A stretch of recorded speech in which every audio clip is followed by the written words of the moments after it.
Selamat pagi Ibu Bapak, Saudara-saudara, sahabat GPIB.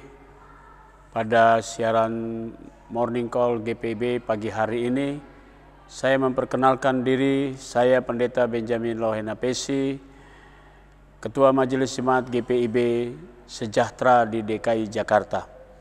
Saudara-saudara, pagi hari ini kita bersama-sama akan mendengarkan firman Tuhan. Namun sebelumnya, mari saudara-saudara kita bersatu di dalam doa. Mohon bimbingan Roh Kudus. Kita berdoa. Bapa di sorga, pagi hari ini kembali kami datang kepadamu mengucap syukur atas segala berkat Tuhan. Pemeliharaan Tuhan sepanjang tidur malam kami, dan kini di pagi hari kami semua boleh merasakan anugerah Tuhan, kesehatan yang baru, bahkan hidup yang baru. Sebelum kami beraktivitas dan menjalankan seluruh kegiatan karya kerja kami, Tuhan terlebih dahulu datang dengan firman-Mu dan memenuhi hati dan pikiran kami dengan Roh Kudus-Mu, sehingga kami semua yang akan membaca Alkitab yang berintikan firman Allah, kami semua akan dapat memahami dan mengerti maksud dari firman Tuhan. Dan firman-Mu ini akan menjadi pedoman di dalam kami melangkah berkarya hari ini. Dan kami yakin percaya Tuhan Yesus selalu memberkati kami, dan Tuhan Yesus selalu mampukan kami untuk menjadi pelaku dari firman-Mu. Berfirmanlah kepada kami semua ya Yesus Kristus, kami siap mendengarkannya. Amin.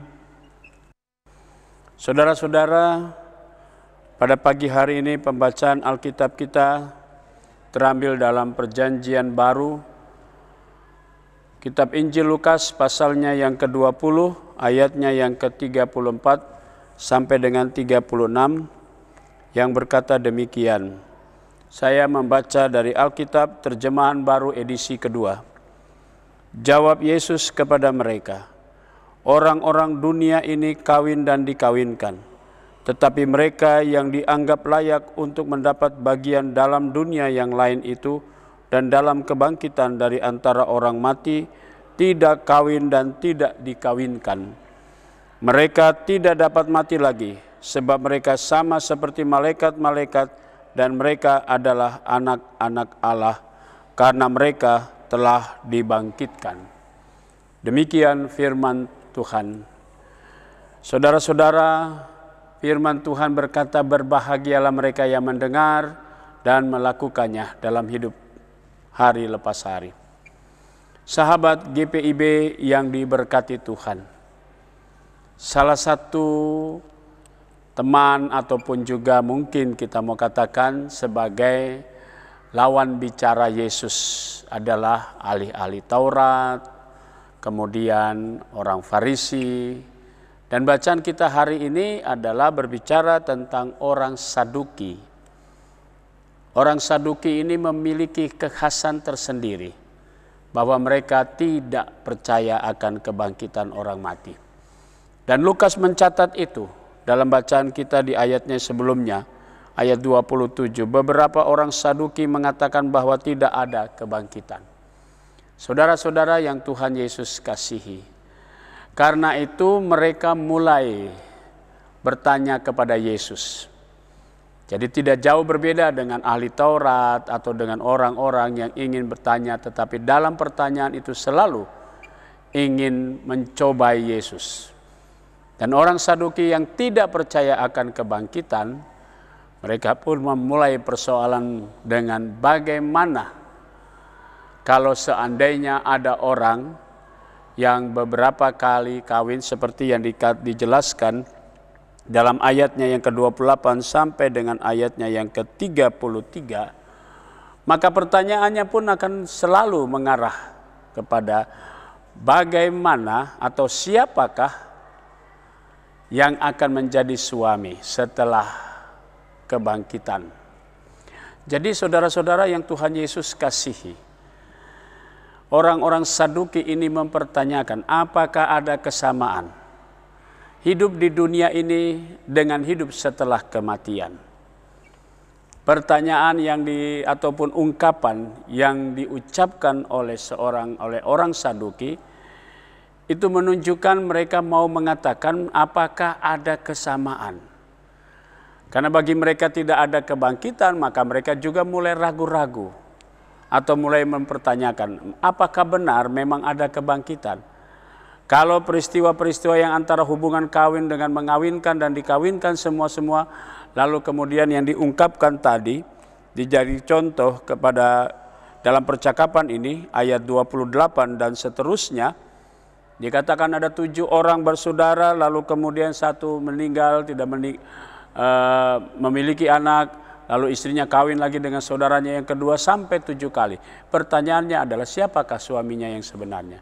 Jadi pola berpikir dari orang Saduki, mereka yang selalu mau mengatakan karena ketidakpercayaan itu, mereka pun ingin mencobai Yesus. Bagaimana hidup setelah kebangkitan? Nah, saudara-saudara yang Tuhan Yesus kasihi, pola berpikir ini kalau kita angkat juga dalam konteks kita sehari-hari, mungkin juga orang selalu bertanya, apakah ada kehidupan setelah kematian? Dan ini menjadi sebuah misteri yang panjang sekali. Sebuah misteri di mana orang selalu bertanya.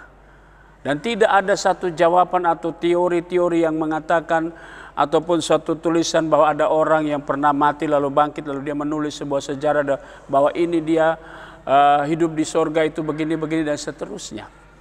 Sehingga hal-hal yang duniawi itu selalu disamakan dengan peristiwa-peristiwa setelah kematian. Nah, saudara-saudara yang Tuhan Yesus kasihi, dalam bacaan kita ini Yesus menjawabnya dengan melihat menempatkan bahwa ketika manusia mati lalu kemudian pada peristiwa kebangkitan, maka manusia tidak lagi seperti yang digambarkan oleh pola berpikirnya orang Saduki. Bahwa apa yang terjadi di dunia akan sama juga akan terjadi di sorga. Maka Yesus mengatakan peristiwa kehidupan setelah kematian tidak ada lagi persoalan seperti yang ada di dunia. Kawin, mengawin dan sebagainya. Dan tidak akan ada lagi kematian yang kedua. Semua berubah. Dan kuasa Tuhan yang merubah pada saat seseorang sudah meninggal. Kalau kita memakai ungkapan Rasul Paulus dalam tulisannya kepada jemaat di Korintus, tulisan pertama, di sana dia mengatakan bahwa setelah manusia mati, yang dapat mati itu akan diubah menjadi yang tidak dapat mati. Yang dapat binasa akan diubah menjadi yang tidak dapat binasa. Kita bisa membayangkan cara bagaimana Yesus menjelaskan orang setelah kematian. Nah, saudara-saudara yang Tuhan Yesus kasihi, perubahan menjadi baru bukan lagi bahwa kita seakan-akan ada semacam bereinkarnasi. Tetapi justru manusia secara tubuh dia akan hancur. Tapi rohnya dia tetap hidup. Dan karena itu konsep yang diangkat oleh Yesus dalam cara berpikirnya, orang Saduki tadi dikatakan begini. Jawab Yesus kepada mereka, orang-orang dunia ini kawin dan dikawinkan, tetapi mereka yang dianggap layak untuk mendapat bagian dalam dunia yang lain itu, dan dalam kebangkitan dari antara orang mati tidak kawin dan tidak dikawinkan. Saudara-saudara yang Tuhan Yesus kasihi, ungkapan pertanyaan dari orang Saduki ini itu juga mungkin seperti yang saya katakan tadi, akan menjadi pertanyaan banyak orang. Apakah hidup atau bagaimana situasi setelah kematian? Atau hidup setelah kematian itu bagaimana? Samakah dengan yang ada di dunia? Nah, saudara-saudara, Yesus telah datang dan telah menunjukkan kuasanya. Sejak dia lahir dari roh. Dan Roh Kudus yang dalam diri manusia Yesus Kristus telah menunjukkan kuasanya melalui peristiwa kebangkitan. Maka tubuh yang mulia itu maut tidak mampu menguasai.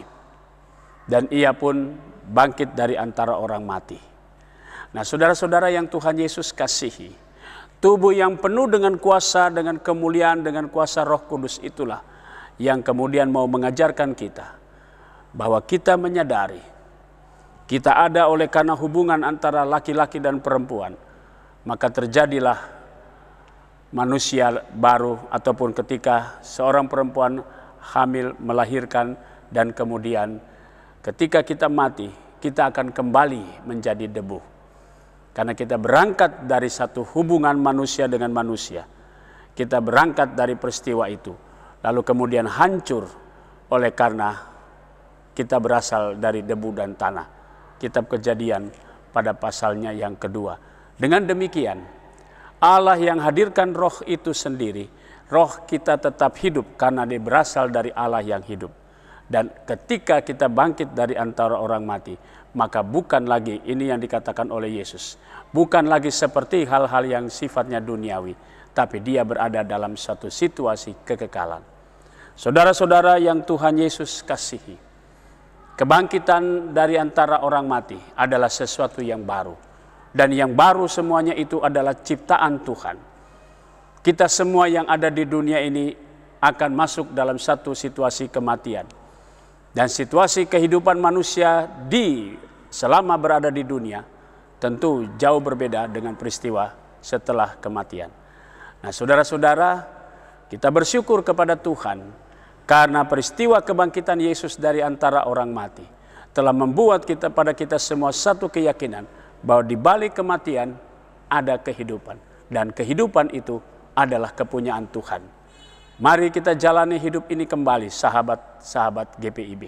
Mari kita terus, sekalipun kita akan menuju ke arah ke sana, yaitu kematian. Tapi di balik kematian, Yesus sudah jawab dengan kehidupan. Dan kehidupan dia sesudah kematian jelas berbeda. Karena Yesus mengatakan tidak ada lagi soal-soal yang hal-hal duniawi. Dia akan berubah dan menjadi baru. Manusia yang baru karena ciptaan dari karya Tuhan. Setelah kematian ada kehidupan yang kekal. Selamat berkarya, selamat menjalankan tugas sahabat GPIB. Teruslah percaya bahwa di balik kematian pasti ada kebangkitan. Di balik kematian ada kehidupan yang baru. Dan kehidupan yang baru setelah kematian, itulah pekerjaan Tuhan. Semuanya menjadi baru dan tidak sama dengan yang ada di dunia. Tuhan Yesus memberkati saudara-saudara. Amin. Sahabat GPIB, mari kita satu hati dalam doa kita. Kita berdoa. Bapa di sorga, kembali kami datang kepadamu mengucap syukur dan terima kasih. Pagi ini kami semua disegarkan oleh firman Tuhan. Kami menyadari banyak sekali pertanyaan-pertanyaan yang muncul tentang peristiwa kematian atau kehidupan setelah kematian. Yesus menjawab semua melalui peristiwa kebangkitannya. Karena itu ya Bapa di sorga, kami datang kembali kepadamu dan mengucap syukur bahwa Engkau telah memberi kami kekuatan. Di balik peristiwa kematian ada kehidupan yang kekal, dan semua itu dirancang oleh kuasa Tuhan. Pada pagi hari ini kami mau berdoa untuk gereja Protestan di Indonesia bagian Barat. Tuhan Yesus berkati. Majelis Sinode GPIB selaku pimpinan diberkatilah karya kerja dan pelayanan mereka. Kami juga mau berdoa ya Bapa di sorga untuk semua unsur yang ada di dalam Majelis Sinode. Baik unit-unit misionernya, badan pemeriksa perbendaharaan gereja. Kami berdoa juga untuk pegawai-pegawai kantor Majelis Sinode. Tuhan Yesus memberkati semuanya. Kami mau berdoa juga ya Bapa di sorga untuk semua jemaat-jemaat GPIB dimanapun mereka berada. Kami juga mau berdoa di pagi hari ini untuk jemaat-jemaat Tuhan yang menyaksikan Morning Call. Tuhan memberkati akan setiap kehidupan mereka, karya kerja mereka semua di pagi hari ini. Tuhan Yesus memberkati juga akan semua rancangan ataupun para pengurus penanggung jawab dalam Morning Call dan Night Call. Tuhan Yesus memberkati. Berkati para pelayan firman dan sakramen yang ambil bagian. Berkati juga akan seluruh kehidupan jemaat-Mu Tuhan. Pribadi, keluarga dengan segala pergumulannya. Kami juga mau berdoa di pagi hari ini Tuhan. Untuk bangsa dan negara kami, Tuhan Yesus memberkati. memberkati para pemimpin kami, Bapak Presiden beserta wakil beserta dengan keluarga, para menteri, wakil-wakil rakyat baik pusat sampai ke daerah, para kepala daerah, juga aparat-aparat keamanan TNI maupun kepolisian. Tuhan berikanlah kedamaian bagi bangsa dan negara kami. Teristimewa dalam menyongsong Pesta Demokrasi tahun 2024. Kami serahkan semua peristiwa, semua keadaan dan situasi dalam menyongsong Pesta Demokrasi. Biarlah kami warga negara turut mensukseskan tanggung jawab kami untuk ambil bagian dalam Pesta Demokrasi itu. Kami mau menyerahkan ya Bapa di sorga, segala upaya dalam melanjutkan pembangunan menuju Indonesia Emas 2045. Tuhan Yesus memberkati semua rancangan yang sudah dibuat oleh pemerintah.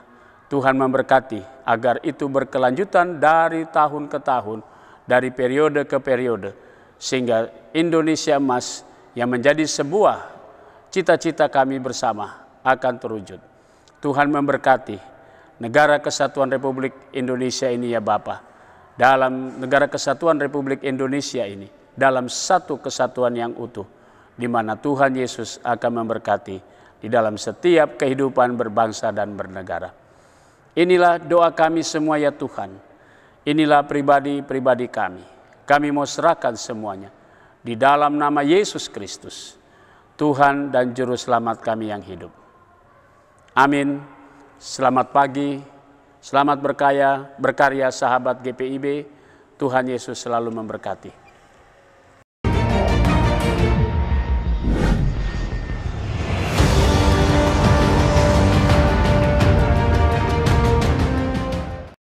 Sekolah Tinggi Ilmu Kesehatan Gria Husada Surabaya membuka penerimaan mahasiswa baru tahun ajaran 2023 sampai 2024.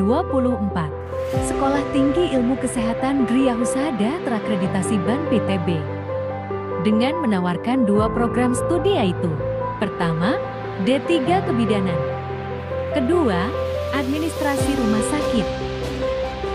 Ada juga fasilitas yang memadai seperti asrama putri, perpustakaan, gazebo dan hotspot area, dan masih banyak lagi.